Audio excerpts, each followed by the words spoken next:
Hi guys, let's move on. Let's do question number 5, part 2. The equation given is 7 minus 3 times 1 minus y is equal to negative 5 plus 2x. So let's open this bracket. This becomes 7 minus 3 plus 3y is equal to negative 5 plus 2x. This is 4 plus 3y is equal to negative 5 plus 2x. Let me take 2x on one side this time. Let me make it the dependent variable. So it will be 4 plus 3y plus 5.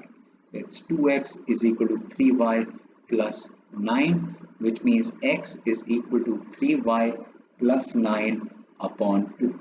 This is what I want. This is what I'm doing with this equation this time. Let's look at this. So the only disadvantage of doing it this way is I can't figure out my c and I can't figure out my slope. Had I taken it as y, then I would have been able to look at my slope directly. So it would have been 3y is equal to 2x minus 9 and y would have been equal to 2x minus 9 divided by 3. Perfect. So here I would know that my slope is 2 by 3x minus this y-intercept is 3. So this is one way of looking at it, or this is the other way of looking at it. So let's keep it in y is equal to 2 by 3x minus 3. So if x is equal to 0, y will be equal to 2 by 3 into 0 minus 3, which is negative 3. X is equal to 0, y is equal to negative 3. Again, if x is equal to, let's say, 3, y will be equal to 2 by 3 into 3 minus 3. That's 2 minus 3, that's a negative 1. So if x is equal to 3, y is equal to negative 1. And one more, which is if x is equal to, let's say, negative 3, what do I get the value of y? Y will be equal to 2 by 3 into negative 3 minus 3. That's negative 2 minus 3, which is negative 5. So if x is equal to negative 3, y is equal to negative 5. Now let's plot these points. 0 with negative 3.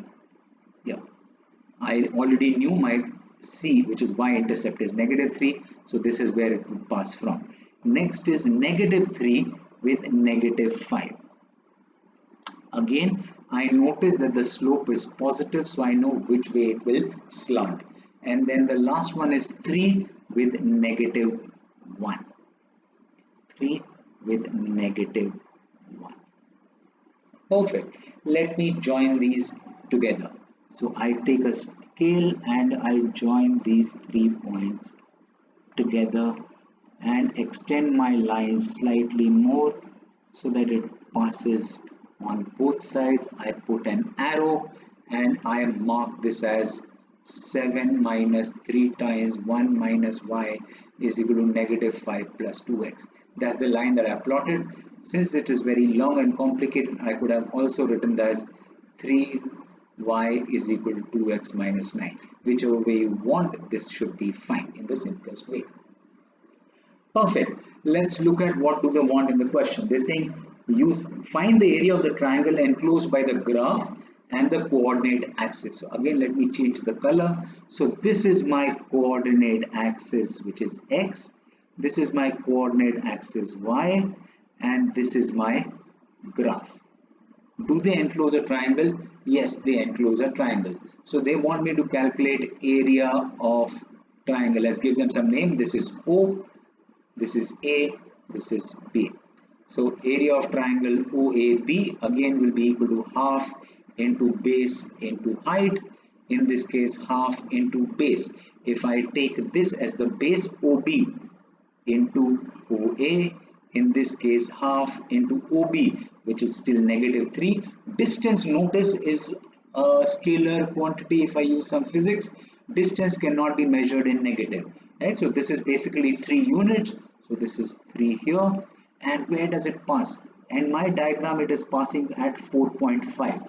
If you look at it, if you've drawn it properly, it will pass through 4.5. So this is 3 into 4.5 square units. So that's the unit of area. So 2 into 3 into 4.5. So that's 2 ones are 2 1.5. So area is 1.5 into 4.5 square units.